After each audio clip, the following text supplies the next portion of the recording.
Now, of course, because a project manager doesn't necessarily own a team of their own inside the business, they're usually coming in and using business resources to help them deliver something, and maybe they don't usually report to that project manager on a daily basis. Because of that, it's very interesting to look at the project manager's sphere of influence, because it really does vary, and it is different to a normal manager's sphere of influence. For example, the normal manager will have direct influence over their team. They can pretty much hire or fire, they can tell them exactly, and a project manager can in some ways do that as well, but it's much more prominent. They have direct control over those people. The project manager, obviously, they have their direct influence there and influence over the project team and the managers and the resource managers for those people.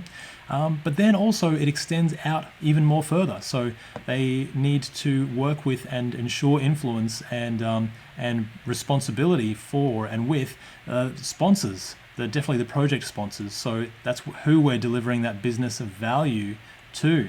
Ultimately, who we're delivering the goal product to, hopefully. But also there's governing bodies. There's the steering committee of the project, and there's project management organizations.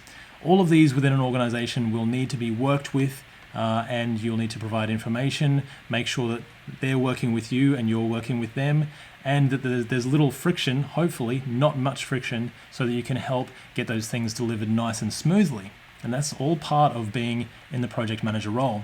But also beyond that, we've got stakeholders of the project. We've got the suppliers who are supplying either resources or tools or things or information into the project. We've got the end customer, and we've got the end users as well. All of these people will ultimately be influenced by the work that we do. So the project manager's influence over the project, basically they need to lead the project's team, and they're trying to meet the project objectives and the stakeholders' expectations. So what are they getting out of this project, and making sure that those expectations are either met and maybe managed a little bit if things need to change over time. A project manager will need to use their skills to ensure the stakeholders support the project instead of going against the project, which definitely can happen if things go sideways. And even to support the project decisions, even if they don't agree with it sometimes. That can be a very challenging situation, but it can be something that you do need to work through. And for the top 2% of project managers, this was noted in the PMBOK guide, and I think it's really great. They demonstrate superior relationship and communication skills while displaying a positive attitude. So even when things get tough, they still are able to display a positive attitude and work through those issues in a positive way, so that then they can keep those good stakeholder relationships as well and work through those things in the future. It's very, very important. Now, the influence over the organization. A project manager must work with other project managers in the organization. And this is maybe you've got 10 projects going on at the same time. Maybe there is different resources required, and this project needs some of your resources. Now you have to ensure that you're using your power and influence and your skills to make sure that your stuff still gets done at the same time as maybe helping out other projects around the organization. It can be a tough situation, but it is something that we do need to look at. And why do we need to have to be aware of the organization and our influence on it?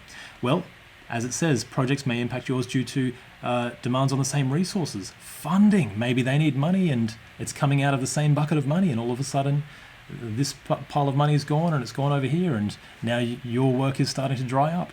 This definitely can happen. We've got the impacts of the change to the business. So sometimes the business can only handle so much change going into it. There's training and communication and process changes that need to be done, and they have their business as usual work that they need to do as well. So sometimes they just have run out of capacity to take on all of this change that's coming in from the projects that we are doing. And also, as project management capability is increased, it's also important throughout the organization that everyone's operating from the same playbook and the same strategic steps, the same actual tactical steps, you might call it, the processes that you go through to complete a project, so that everyone is on the same page and knows what you're talking about. It's a much nicer shortcut to working with others when everyone is working from the same process steps. Now, of course, a project manager needs to work with the industry as well. So we've got that we need to stay informed about current industry trends, no matter what industry you're in. Are you in healthcare? What's happening in healthcare? Are you in construction? What's happening in construction? Are you in IT? Are you in financial services? All of these things are constantly changing, and it's up to us to be aware of what's happening in our industry, because they might impact our projects. And that's the exact reason. Something could come out of the blue and completely change the landscape, and we need to be aware of that all the time. So we might have product technology development, new market niches, or niches if you're in America. You might have broader economic forces, so maybe the stock market is starting to tank and maybe money is flowing out of this particular industry, or whatever that is. We've got new tools, new skills or disciplines coming in. For example, Agile coming into IT, 15 odd years ago, and now into project management, and now into operations management as well. We've got new competitors, new threats, and of course, new laws and regulations. That's a really big one. Have we seen our fair share of regulation changes over the last few years? In almost every industry, the answer to that is definitely yes. Now, of course, a project manager does need to influence and be aware of their own professional discipline as well. So that means continuing our professional development, continuing to learn, continuing our education, and sharing that knowledge, the things that we've learned, with others within our organization to help everyone sing from the same hymn book, to work from the same process steps, as we were saying before. And also beyond that organization, helping other organizations improve their way of work and their methods for delivering projects and delivering change around the world, whether it's in your industry or other industries. This is a wonderful thing where now we're not just helping ourselves, but we're going out there and helping others where we can as well. So we're developing our project management knowledge, our knowledge in our related profession, and we share that at local, global, and national levels, and in communities of practice and international organizations as well. Now, lastly, the project manager's sphere of influence will come across disciplines.